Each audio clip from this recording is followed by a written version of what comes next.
The comprehensive income statement. In this chapter, we will look at accrual-based financial accounting principles.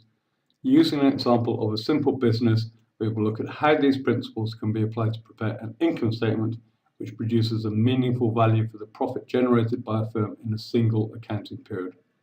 We will look at the structure of the comprehensive income statement, the names of the principal line items which make it up and what each represents. We will look at how the income statement can usefully be divided into two parts. The first part showing the income and expenses from the operations of the firm, while the second part shows where the profit from the operations goes to. Session aims. In this session, you will learn about the accrual concept and the income statement, what it comprises, and how it is presented. And as usual, intended learning outcomes for this lesson. The statement of financial position provides a snapshot of a firm's assets, liabilities, and equity at a moment in time. The income statement shows a summary of a company's revenue and expenses during a specified period of time. The end goal of the income statement is a meaningful value for the profit or loss that a company has made during the period. This gives a change in the owner's wealth during this time and is taken across as retained earnings to owner's equity. It is important to be clear that the income statement is not directly linked to the flows of cash into and out of the business. A firm may report a positive operating profit, yet report a net outflow of cash over the same period. It is also possible for a firm to report an accounting loss in a period while reporting net inflows of cash. So, comprehensive income statement is a summary of a firm's income and expenses for a specified period of time. And profit is the difference between the income earned in a period and the expenses, including tax and financing costs incurred in that period. And the profit for the period is equal to the change in the owner's equity, change in their wealth for the period. Financial statements are produced following the accrual. The income statement is prepared following accrual-based accounting principles. Transactions are recorded to reflect the underlying commercial substance, regardless of when cash changes hands. And one definition of the accrual principle is that income is recognized when earned and expenses recognized when incurred, irrespective of when paid for. Under IFRS rules, revenue is recognized when a sale is completed on delivery of the goods. It does not matter from the point of view of revenue recognition if the goods were paid for at the time, were paid for in advance, or bought on credit. None of these affect the substance of the sale. The same applies to recognizing the cost of services consumed. A tenant, for example, incurs the cost of renting a shop on a periodic, usually monthly basis. This cost is recognized as an expense regardless of when the rent is actually paid. The income statement is for a stated period of time, and it is the task of the accountant to identify all of the revenues earned from selling goods during that period and match those revenues against all of the costs of producing and delivering those goods to the customers to produce a meaningful value for profit for the company's trading activities. Some other expenses related to running the business, and it is not possible to match these costs to product cost sales. These costs, for example, rent and property taxes for the head office, are recognized in the period in which the expenses were incurred. And the key difference between cash-based accounting, this is the key difference between cash-based accounting and accrual-based financial accounting. So transactions are recorded to reflect the underlying commercial substance, regardless of when cash changes hands. Let's take an example. I think it's really helpful to go through a simple example of the income statement, which illustrates the application of accrual accounting concepts before looking at the full structure of the income statement. So let's start off with Joe's Trendy Soft Furnishings Businesses. So summary of transactions and events during the month of June. So I've got 6 business transactions. We will look at how each one of these transactions are accounted for. Remembering the entity concept, all of these transactions are for the business rather than for Jose as an individual. So what have we got? Jose started a business with €80,000 in cash, selling trendy soft furnishings on 1st of June 2019. So this is all for the business. He bought trendy soft furnishing costing €75,000 for cash at the start of the month. He pays €2,000 rent, which includes all utilities per month, and that is paid quarterly in arrears. He sold soft furnishings for €45,000 on credit, with payment due 30 days after the sale, and also €20,000 in sales, cash sales. The furnishings that he sold cost him €40,000. The one he has left cost him €35,000. He paid a sales assistant €1,000 in cash for their work in June. So let's see where this. So we'll start by looking at the cash flows from the business. So the four items which involve the exchange of cash are the €80,000 investment at the start, the purchase of trendy soft furnishing for €75,000 for cash, the sale or cash sales of €20,000, and the payment of €1,000 in cash to a sales assistant for their work in June. So cash in is €20,000 from sales, which is item 4. And for cash out, we've got the cost of stock, €75,000, plus the wages being paid, which is €1,000. So the total outgoings in terms of cash is €76,000, net of the €20,000 that came in. So cash from operations is minus €56,000. Started the month with €80,000, ends month with €24,000, which is simply €80,000 less the net outgoings of €56,000. So let's move on to the income statement.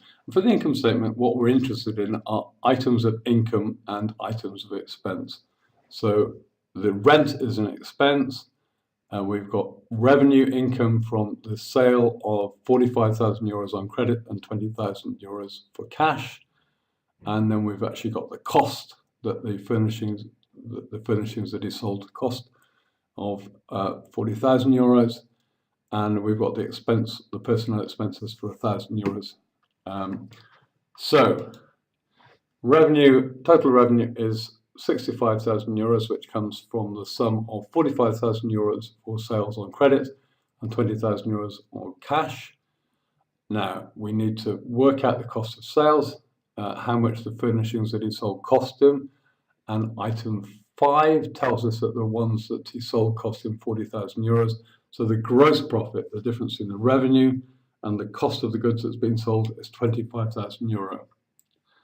We've then got other expenses. We've got rent of €2,000 for the month. This is being paid in arrears, so this is not a cash outgoing, but this is an expense. He also paid his assistant $1,000 in cash, and that all relates to the work that was done in June. So total other operating expenses, €2,000 plus €1,000 is €3,000. The operating profit for the month is the gross profit of €25,000, less other operating expenses of €3,000 is €22,000. So it's profit of €22,000 compared with net cash outflows of €56,000 for the month. And finally, we need to draw up the statement of financial position as of 30th of June 2019. And these are some transactions that we need to take into account. So the initial investment of €80,000, the sale of soft furnishings for $45,000 on credit and $20,000 for cash. And the furnishings that he sold cost him €40,000. The one he has less cost him $35,000. So let's start off with cash and cash equivalents. Cash and cash equivalents came of €24,000, comes straight from the cash flow statement that we worked out as the first part of this process. Inventory, if we look at item 5, we're told that the soft furnishings he has left cost him €35,000, so that will be the value of the inventory, and the accounts receivable, which represents the amount which is owed by customers for sales on credit, is €45,000. So total assets, 24 plus 35 is 45, is €104,000. And in fact, all of those are current assets. There are no non-current assets here. And on the liability side, we've got rent of 2,000. The rent was payable quarterly in arrears. The month rent was 2,000, so in accounts payable, we've got 2,000 euros recorded as owed for rent. There are no other liabilities, and share capital, initial investment, 80,000 euro. Retained earnings is the profit for the period with no dividends paid of 22,000. Total equity is 80 plus 22 is 102,000 euros, plus the 2,000 euros in liabilities and equity of 104,000 euros, and the balance sheet balances. Let's turn to the income statement itself. The top half of the income statement provides a summary of the income generated from the firm's operating assets and the expenses incurred providing the goods and services sold and on running the business. And this gives us the profits generated by the firm's operating assets. So the top line, revenue. Now, revenue gives the value of sales generated during the period, also known as turnover, and sometimes referred to colloquially as the top line. When people talk about top line growth, they're talking about growth in revenue rather than growth in profit. And then we've got how much the business spent on producing the goods that it sold. So cost of sales shows how much it costs to produce the goods sold.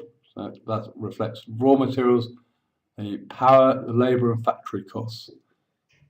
It is sometimes called the cost of goods sold, or COGS for short.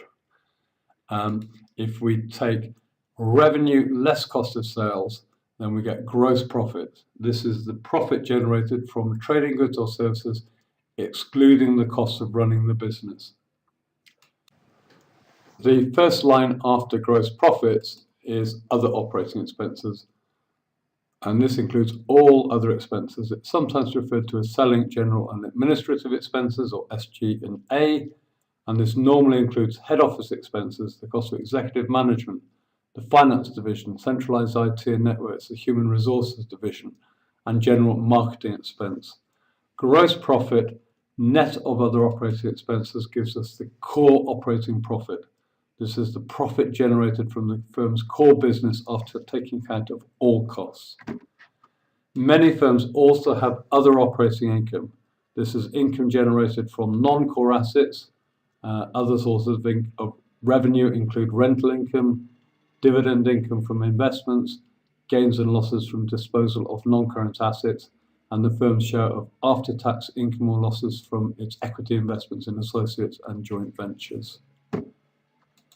The sum of core operating profit and other operating income gives us profit before interest and tax. And this is the profit generated from all the firm's operating assets, core and non-core. Profit before interest and tax is usually and often abbreviated to PBIT. So that's the profit from our operating assets. And where does this go to?